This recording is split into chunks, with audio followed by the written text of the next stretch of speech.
Sure. Well, good morning, and hopefully a few more folks will join us. But if not, we've got a small group to talk with. So I am pitch hitting this morning for Grace Evans, who is ill, but happy to facilitate this conversation. This is another in our excuse me, Fresh Friday sessions, where we share innovations in the community development field and listen to some really wise practitioners share their insights. So today's topic is community engagement and voice.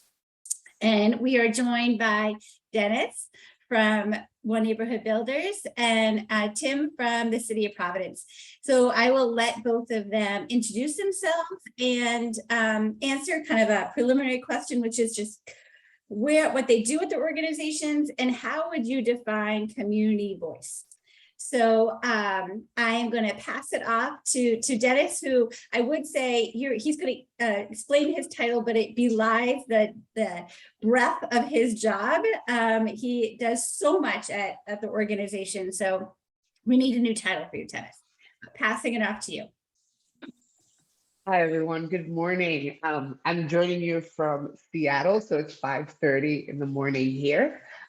So I am just chipper and wired, ready to get this conversation started. My name is Dennis Hermida-Gonzalez. I am the Community Health Worker Supervisor at One MB, as Jen mentioned. I've been with the organization for about 8 months now.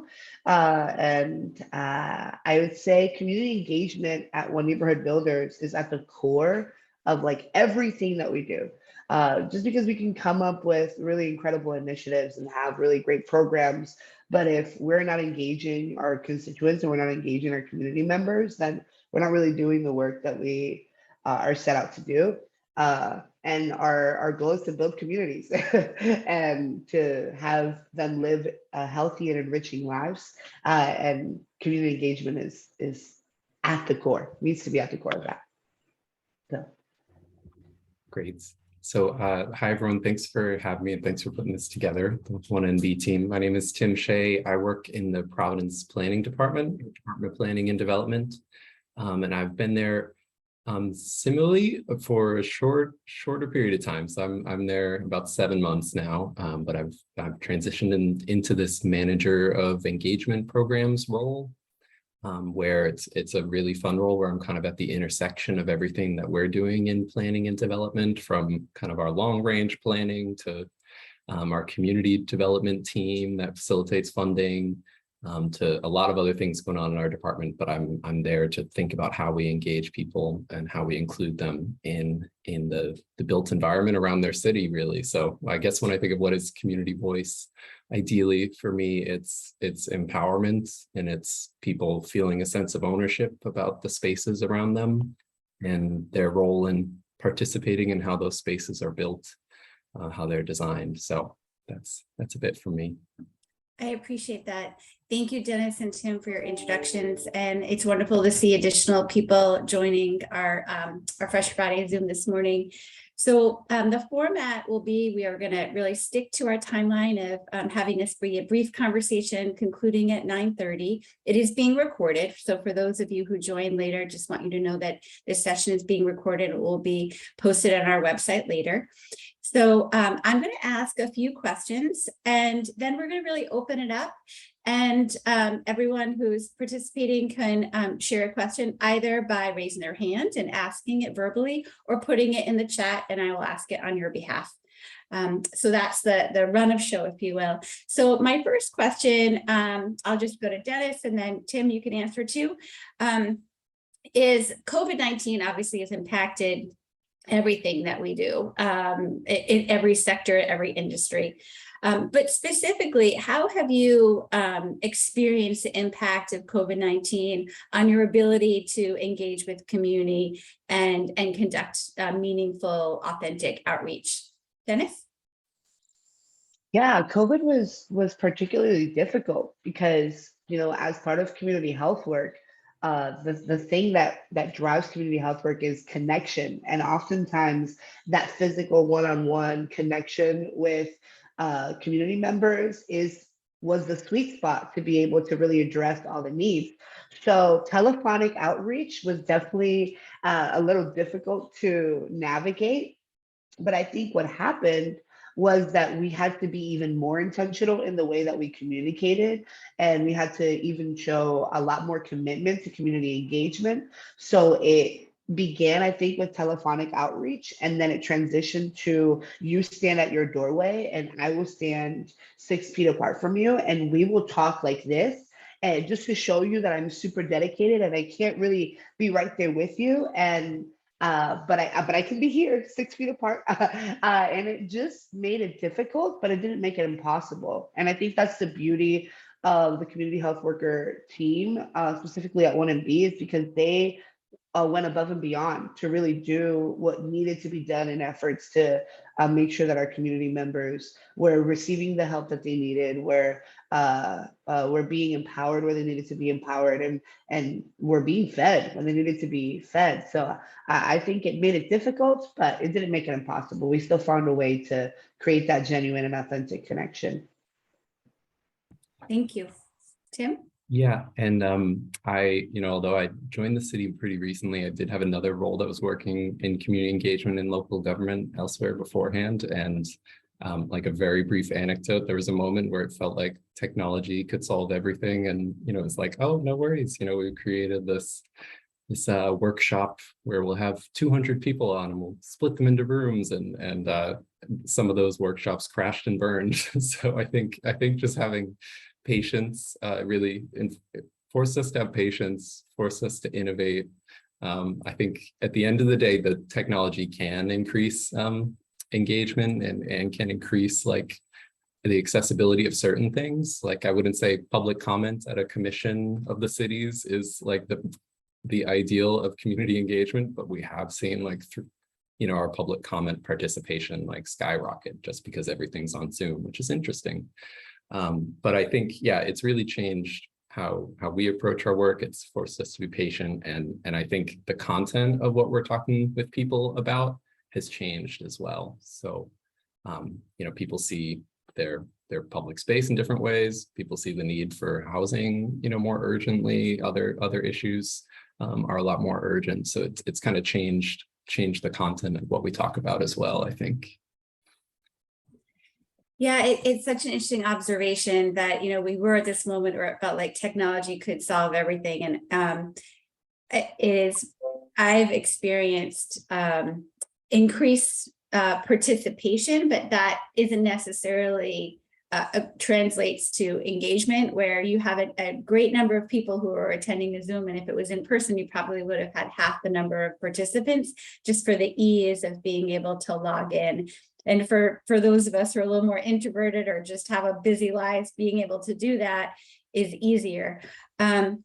So it's an interesting kind of piece with engagement and elevating community voice that is simply showing up. Is that adequate? And what is the next level of really kind of uplifting a very diverse community's voice? So I think also in this time that we've been in the last few years, I think there is a much greater reckoning regarding respecting and uplifting lived experience and having that live alongside learned experience. And so in the work that you both do, and Dennis specifically in that 02909 and 02908 zip codes of Central Providence, and Tim, you're actually working across the city in very different neighborhoods. I would love just to hear how you are able to pull out kind of that lived experience and how you're able to hold that alongside the learned experience and the experience of professionals and practitioners. Dennis? Yeah. I think there's such a fine line that you walk, as you're engaging community. I think that you can teach people systems, and a formal education can teach you many things, but compassion isn't one of them. And I think that's where lived experience is super important, specifically for community engagement or community health work in general. You have your proximity to lived experience and your proximity to the community that you're serving is vital and important. You have to know what they mean when they're talking to you, not like just checking off something in an SDOH questionnaire or not understanding what resources to provide, but you really have to know what it is that they're saying to you. And I think that to me, I always say I lead with what I've gone through. I have been that little kid, you know, like in with his mom. I've been the teenager, you know, with his family, and I've been the adult with a family member who's been sick. So I always put myself in the I've been there. I may not have gone through exactly what they're going through, but I recognize the stress and I recognize the moment, and being able to say, like, I feel like sometimes with community engagement, we want to bring the solution so quickly. And I think for our community members, sometimes just being like, hey, I've really been there and I feel for you. And I'm really sorry that this is what you're going through is at times more impactful than you going right away and saying, I know exactly what you need. Let me give you all of these things. And it's just being there and being present. So I think the line that we walk is understanding when you need that kind of formalized education to be able to like push you through to like get the work done. And when you need to stop and say, I need to hold this space with this person and really hear them out. And, you know, sometimes they just need somebody to be heard. Particularly, and I'll wrap up, particularly in 0909, 0908, you know, it's a predominantly Latino community, and within the Latino community, sharing about your experiences or sharing about your struggles and what you're going through is often a taboo. So the moment that they feel like they can share what is truly going on with you is a moment that you can't stop and say, this is where now my formal kind of professionalism takes in and I have to get you through the day. It means that if you're sitting there for an hour or an hour and a half, and the majority of that has just been you hearing out this person, you sit there and you hold that moment and you give it the importance that you need, because for them, this is huge. They've just found someone that they could connect with. And that's community engagement as a whole. That is how you know you've successfully done it. When this person who you just met 15 minutes ago is able to say, there is something about this person that I'm talking to that makes me feel comfortable enough to be able to tell them, hey, this is really what's going on. You know, it's not like I'm walking into a doctor and I have to pretend and put my best foot forward or tell you everything that you want to hear, but they'll be like, actually, things are crazy right now. Nothing is going well, and this is where I need you. That's how you know that you've really successfully, you know, engaged a constituent or a community member. Thanks so much. Absolutely. Tim? Yeah, Dennis has brought up a ton of great points there, but like, I guess what I might add to it from the experience of like kind of the urban planning field and how you get people to participate is that that's really the constant challenge, is like where we draw the line, where we take the input and the professionals take over and like design a strategy and how you engage people in that process. And I think we're trying to move towards an approach that really values like iteration, where, you know, we engage people at multiple points in a process. And it might be that you start by asking people about what they value in their neighborhood, what they don't appreciate in their neighborhood, and identifying themes. And then we might take those themes and pull out 4 strategies and walk through those strategies with people, rather, you know, which really shows that we value, first of all, the lived experience. But then we get to bring people back into the process, you know, have them see its evolution throughout. And I think key to that is also just having a variety of ways that people can participate in that. So there will be people, and there are a lot of people in Providence who want to get straight to like, how can I build an accessory dwelling unit on our property? Or, you know, we need to increase the density of housing in this neighborhood, but to start from, you know, what do you value in your neighborhood? What are the challenges? Here's some ways that we could address this, is kind of, it's a change in our approach. And, you know, really briefly, like we're starting this comprehensive planning process that the city does every decade. And the last time that we did it, was probably the most accessible way that we did it, but it was essentially to run events around the city and say, where and how should we grow? And I think we're realizing that that was still that was an inaccessible place to start. So now we're trying to go through multiple phases where we bring people along in the process, and ask different questions. So yeah, I guess what comes to me is really thinking about what we're asking about, how we're asking about, and how we bring people in iteratively while we're plan making. Oops, sorry. Thank you very much, Tim. Yeah, it's, as listening to your responses, just noting that the difference between working at a city agency that is responsible for 25 neighborhoods and a nonprofit community-based organization that is working intensively in 9 neighborhoods. And still, despite the fact that 9 neighborhoods is less than the entire city, it's not monolithic, right? And there's still a lot of difference even within those 2 zip codes. And so I'm going to actually ask Tim this question first. So in the fact that you are representing a city agency, so there's obviously some constraints inherent in that, and you're working across these 25 different neighborhoods that are quite different, and they're actually represented by 15 city council people. So there's also the political side of your work as well. How do you employ kind of nuanced strategies across the 15 wards or the 25 neighborhoods?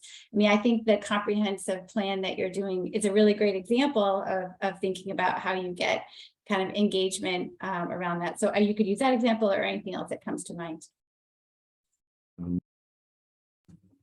Yeah, it's a great question, and I think one that we're still actively solving. So if anyone has any suggestions, we are all ears. But it is interesting where we have kind of formally organized neighborhood associations in certain neighborhoods. There's a real saturation of, that we've got College Hill, Benefit Street, Fox Point, the Jewelry District all have their own associations, and it is still up to us to go to their meetings and be a representative of the city there. But we have to recognize that a lot of other neighborhoods in the city don't have the same kind of formal avenues for community voice and participation. But so I think it's a challenge, and it's one where we're trying to work with partners that are already working in neighborhoods. So folks like Dennis and Dominique's team at 1NB, we've met to kind of ask, in Central Providence, like what are the ways that you reach people, and like where are people going to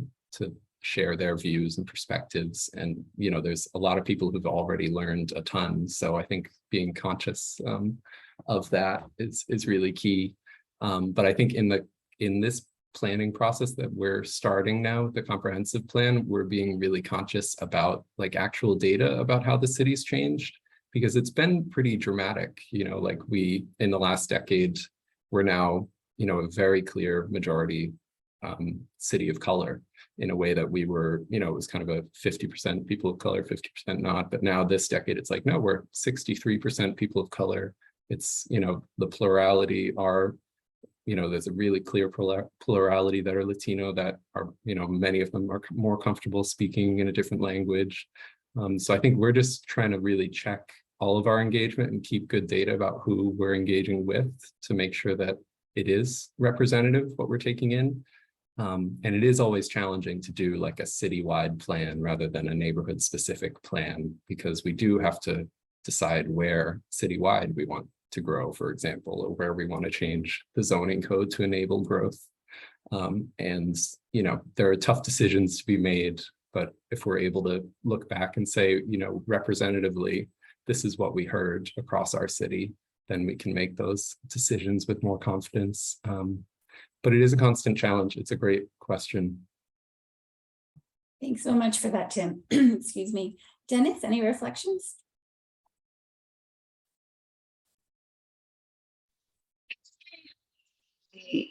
It's often difficult to like roll out an initiative, and even though we're just spanning like 9 neighborhoods and within 2 zip codes, there's still like different folks in each community and dealing with a predominantly blighted community, you'll have folks that knew about our work and knew about what we did and knew about our initiatives, but still trying to get the word out there and still trying to engage folks from all the 9 neighborhoods is still particularly difficult. I think our most recent, stab at it, for lack of a better word, has been canvassing. So we've are walking the streets of our neighborhood and presenting our resources, presenting what we do, and we found it to be really helpful, and it has been working really beautifully. That we're now, kind of expanding to cover more area while we have the sun. Yeah, there's nothing like pounding the pavement, right? So I'm going to ask one more question. So while I'm doing that and Tim and Dennis are responding, I would ask that folks who are on the call start putting their thinking caps on a question that you may be interested in asking. Again, you can either raise your hand later or put it in the chat and I can ask on your behalf. So start thinking about that. So my final question is, obviously a lot of things don't work. And there's a lot of strategies that absolutely fail or, just or unintended consequences, positive and negative. So maybe if you can just share like a flop and a learning opportunity that came from that flop. Whoever has a thought first can go for it.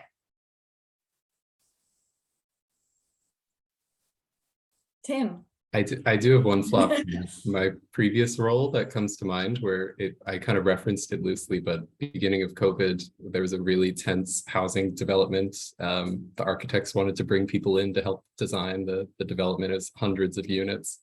And we thought we could do it all on Zoom, and we had about 400 people there. We had like hired community leaders to facilitate discussions in like 15 rooms, like put a lot of thought into this. And at the end of the day, the Zoom completely crashed. And it was really sad. But just anecdotally, that was one that I think a lot of us are still processing the trauma from that flopping. But I think, more broadly, like if I'm thinking of the city of Providence and like, I don't even want to use the word flop, but like historically in the planning field, we're overcoming the legacy of our past work and like trying to be honest about that. And I think trust building, in neighborhoods where trust might be lost from something 5 years ago or from something 30 years ago, it's a challenge, and it's, we're constantly trying to be honest about that and be truthful, especially, yesterday the city issued a municipal apology that included, reference to urban renewal projects that, my department partially would have led in the 1960s.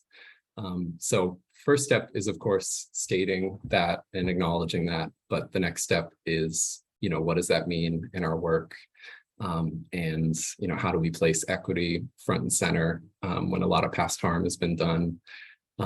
So it's big questions, but I think ones that we have to face, and ones that are really important to regaining truth or regaining trust in neighborhoods and what we do, and people feeling empowered and connected to their neighborhood at the end of the day. So yeah, thank you. And I really have to applaud the city. I feel like under Mayor Lorz's administration, the degree of truthfulness and acknowledgement that's occurred is historic, really. And so that the announcement that came from the reparations group that was created, I think is very noteworthy. Thank you for bringing it up, Tim. Dennis? Yeah, I'd also have to jump on the Tim train and refer back to my old employment. And I think that the big flop was relying on the food boxes. Like we were like, if we give a food box a day to people, they will come and we will have them and they will be engaged.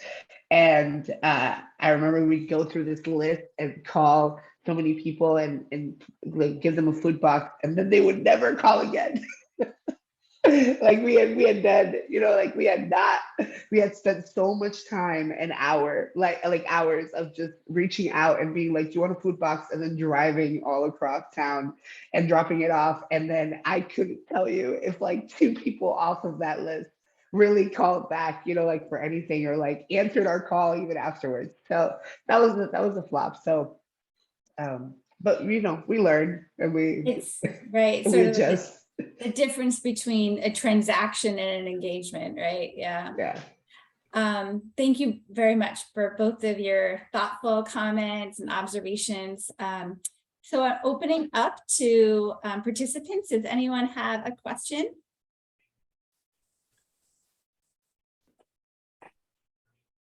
I don't. Janice. Oh, Ms. Althea, Janice, and then Ms. Althea. Okay. Good morning. I find that in the olden days, it used to be that you would have spaghetti and meatball dinner and everybody would come out. And then COVID hit, and obviously that didn't work at all. Food is not the issue. And I think Dennis, giving out the boxes of food is important. But deeper than that, I feel like people need a reason. People need a reason to come out. And just inviting them or, asking them is harder and harder and harder. We don't know what they're going through. Their lives are really a mess in some instances. They're struggling with paying bills and all that entails. And so I think there has to be sort of like a new initiative, a new creative way to gather people to come to learn. I recently have been in a lot of different meetings in Smith Hill, talking to people, finding out what's going on. And I'm saying things like, are you voting? And they're like, why? I said, well, aren't you in Ward 12? And they said, what's Ward 12? That really said a lot to me. I mean, that they didn't even know the language that you need to know to understand where you live. So, I applaud both of you, Dennis and Tim, and all of us to try and find creative ways to engage people, to gather the information that we need to help change their lives. I think they don't realize what we want to do. And we want to help change their lives. That's what I feel like. We want to help give them information that can better service them. Lots of people don't even know what's going on. Even in my own neighborhood, they don't know. So, all of us need to come about and figure out what is it that we need to do to create opportunities so that we can engage them and help them better. Thank you. Thank you, Janice. I really appreciate that. Ms. Althea? I'd like to jump on some of the things that Janice has said, but also what Tim has had and Dennis has said. The lack of trust is one of the reasons why people don't come out. People come out to these things. They say, oh, come give your opinion. We want to hear you, blah, blah, blah, blah, blah. They come out, they give their opinions, they tell them what they do or do not want or like. And then the next thing they know, they open up their door and on Douglas Avenue, the businesses and all those people came out and said they did not want that bike trail over there. And they opened up the door a month later and the bike trail was out there. And that's why people are like, why are we even coming? Because we found out that they had already paid people to do the bike trail. They have already entered into a contract.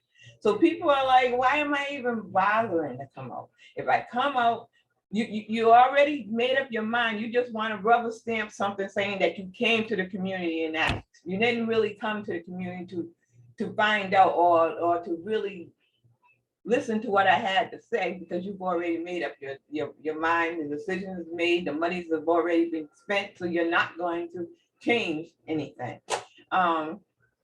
So I think the trust issue is one of the biggest issues of why you're not getting a lot of people out there. And a lot of people, Ward 12, when you're talking about Ward 12, people say neighborhoods. I live in Smith Hill, I live in Mount Pleasant. We don't educate each other enough. I think there needs to be something where, maybe we can get back to sending something out, more information. I know not right now because people are getting inundated with all the political stuff. They don't want to see, I don't want to see another thing from the political people, but that's that. But so we need to do a little bit more in the educational field when we're having the events where people are coming out. Maybe we need to have, like Tim was at the table, Dennis was at the table. Dennis, I don't know why you were way over in the corner. I'm glad you moved. Some people will generate towards that, but I'm gonna be truthful. Sometimes when they look over there and they and they say, "Oh, this is another one of these city things," "Oh, yeah, they're gonna tell me they're gonna do this. They really care, whatever." They're not gonna follow through, Ms. think- Buffett, yeah, no, thank you. I think these are the observations you're making are really important, and how hard it is to obtain trust, but how quickly you can lose it if you're presenting something that's already sort of fully baked. It's such an important observation. And there's a couple questions in the chat here that I think are somewhat related to that. The first question by Steve is, how do you break through reticence? How do you break through reticence for people who might have how do you break through the reticence people might have of authority? Sorry, I did not say that correctly.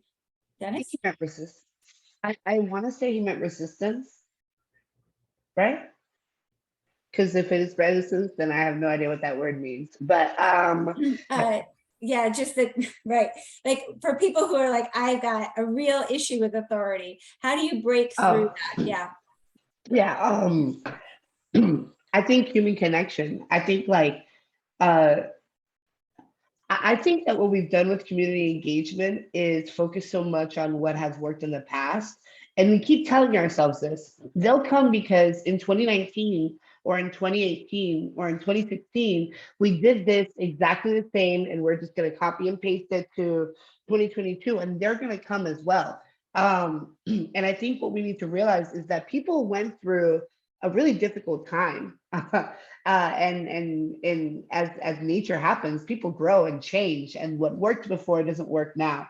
And I think that there is a lot of resistance now because we just lived through something where we felt like we were getting half of the information, or particularly in the neighborhoods and in the places that we lived, we were often getting whatever fell out of the seams, like whatever was left over is what we would receive. So if y'all didn't care for us while we were going through it, then why should we care for you when you need something from us now? And I think that at least from the One Neighborhood Builders lens and the way that I try to run the team and work with the team in the community is to say that you are building trust by being yourselves, by being you, by saying, I'm also frustrated.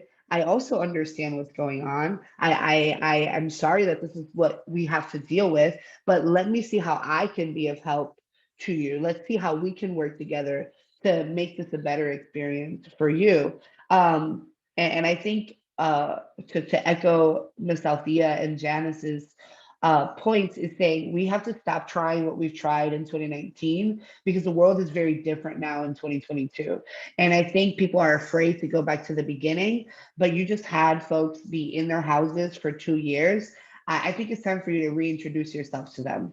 We're no longer sending out text messages or like posting on social media, which works. But like, there's nothing like hitting the pavement, as Jen mentioned earlier, and knocking on a door and saying, hi, I'm not sure if you remember us, or I'm not sure if you remember this event that happened, but we are so excited to be able to tell you that, we're back and we're doing this, and you'll see the difference of folks that are being engaged because they no longer feel like this isn't a mass text or a post that is meant to capture whoever. This is now an authentic and specific engagement towards me. Dennis wants me to come to this event, which is why he knocked on my door, which is why he's sitting here and talking to me. And once you have that, that's the sweet spot. That is what community engagement should be. We need we need to multiply you so that we can actually have those one-to-one engagements. That's often the tension, right, between capacity and what's really needed. There's a question here by Denise. What are some initiatives that have worked for folks, organizations to share out data or information and ensure the community's priorities are actually captured, as opposed to just extracting data and interpreting it to the hierarchical agendas? Excellent question. Anyone like to answer that? Yeah, it's a great question. Two examples come to mind, which I think are still kind of evolving. So like some people might be familiar with the city's climate justice plan, like was really, they're really innovative in how they engaged with people, the types of questions they asked, who they, even the sustainability team, like hiring a group of community leaders to kind of lead that process. But I think some of the ways that they did, like, are we hearing you correctly, sort of phases of their engagement was really interesting. And I think, we're still in the phases of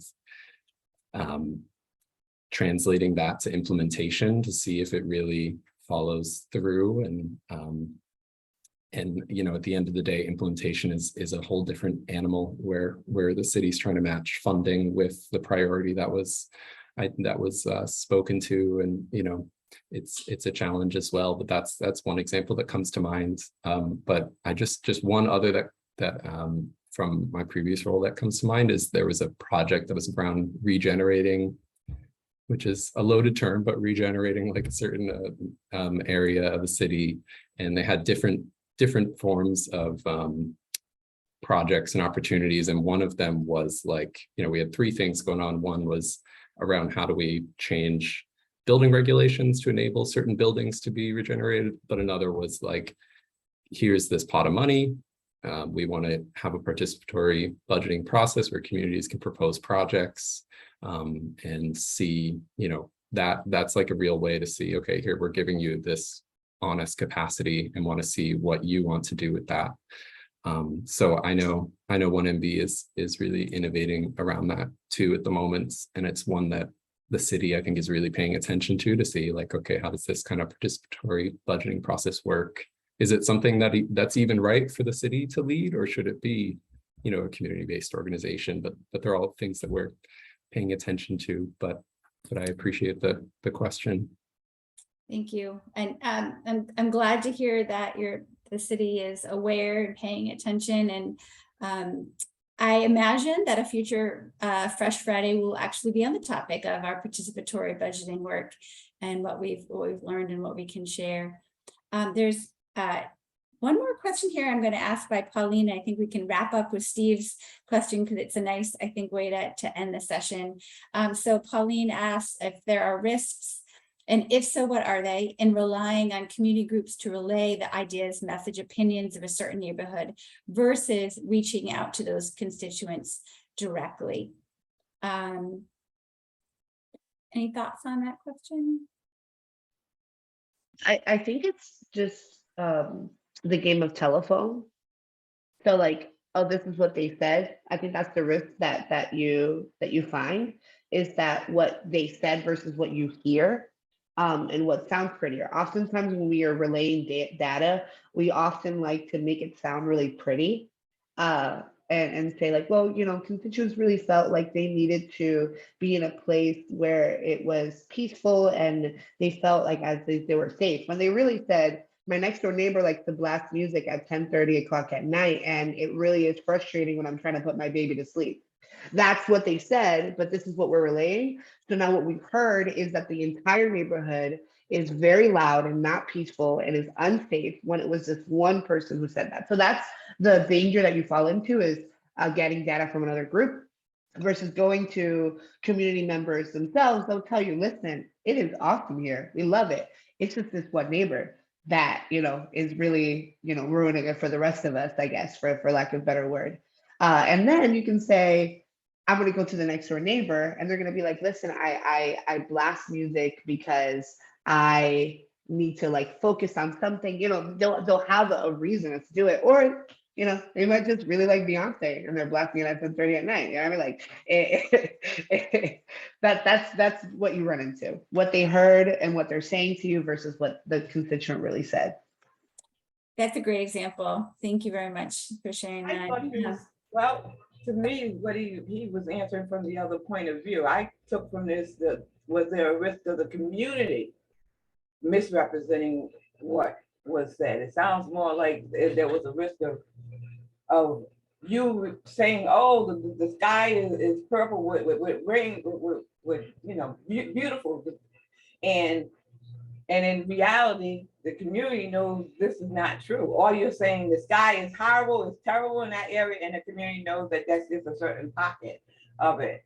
I think well, we all know there's risk in everything. There's nothing that there's not a risk in.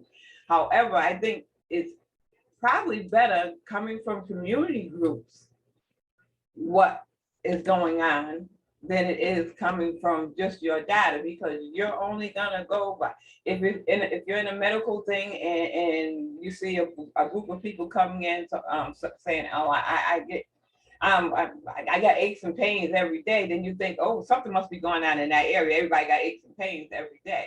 But that's only because you're seeing a small subsection of that community.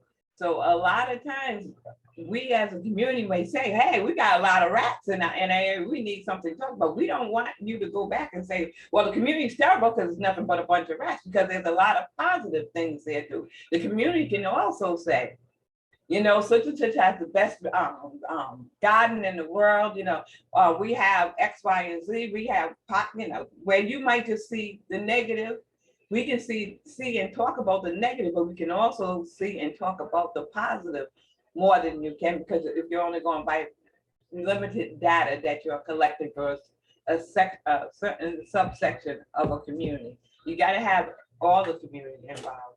So I think it's better if it'd be nice if you have both people things sitting there, but I would rely more on what the community is saying than what the organization is telling me, especially if I live in that community and I can see with my own eyes. So. Yeah, thank you. It's really important to be able to rely on what the community is saying. I'm sure we all fully agree with that. So we have just a couple minutes here. So I saw that Karen had her hand raised. Karen, did you want to ask something? Yeah, I just wanted to add that I think that one of the risks on relying on community groups is also acknowledging, like, are they truly part of your team and collaborating with the work that you're doing? Or are you sending off people who can connect with the community, quote unquote? Are you just sending them off and just like, hey, come back with what you hear? Or are these people folks that know about the work that you're doing, are active participants in the work that you're doing? And I think that that's also a really like difficult space to navigate when you're doing true engagement, or you're just claiming to have people that are just going around and talking about the work that you're doing. There's, you know, a fine line between both. And that goes back to trust, building actual connections, like Dennis says. As you can tell, Dennis is a huge part of the genuineness of our team. But just acknowledging there's a huge difference on, hey, I have someone that is talking about what we do, and hey, I have someone who's at the table and is also able to share and talk to folks about what we do. Thank you so much for that observation, Karen. So in the last minute we have, if very quickly, if you two could maybe share a heartwarming story of engagement with me, that would be wonderful to end our session. Do you have one in mind, Dennis? I can. Okay. This is probably like the most dry planner heartwarming story that I can come with. But it just feels, there was one process that I was involved in where we had like 4 or 5 community workshops over time, but it was with a team where we had like city engineers who were really open to different possibilities. We had a community that was really passionate about where they thought this particular bike lane should go in a different context, but it was just the first meeting was a shouting match. The second meeting, everyone kind of realized, okay, everyone has good intentions here. The third meeting, they started really identifying solutions. And by the fourth meeting, it was like, you know, people were just happy with the outcome. And, you know, if you had asked me if I thought that's where it would have gone based on the first meeting, it would have been like, oh, I don't know, this could be a tough one. But by the end of it, just because people were honest and open and really giving real opportunity to folks to influence their area around them, like it worked out well at the end of the day. So Sometimes just not resulting in fisticuffs is a heartwarming story. So that's good, Tim. Dennis? Yeah, so one of my big reasons why I do this work is I experienced homeless with my mom and my little brother when I was 13 years old.